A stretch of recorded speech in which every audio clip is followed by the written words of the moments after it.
I'm Josh, application engineer here at T1V, and this is T1V in 3. Today, we're going to be talking about how you can work with unlimited content through the ThinkHub Canvas through live web-based applications like Office 365. You can see up here on my canvas, I have a couple web-based documents already up. I've got Word here and I've got an Excel doc here.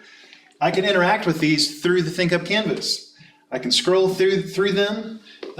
Also, I can go into different cells and I can change the content right from ThinkHub. Furthermore, I can send through my T1V app, I could send a URL directly to the ThinkHub Canvas, or someone else could who might be remote who has our T1V app.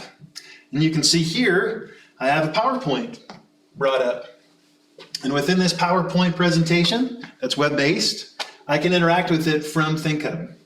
So I could go into a particular slide and I could change content as I need to.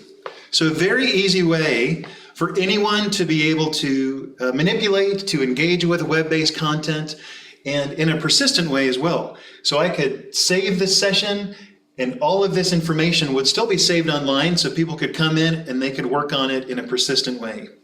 Just another great way that T1V allows you to interact with lots of different kind of content in a very easy way. For more information, be sure to go to t1v.com.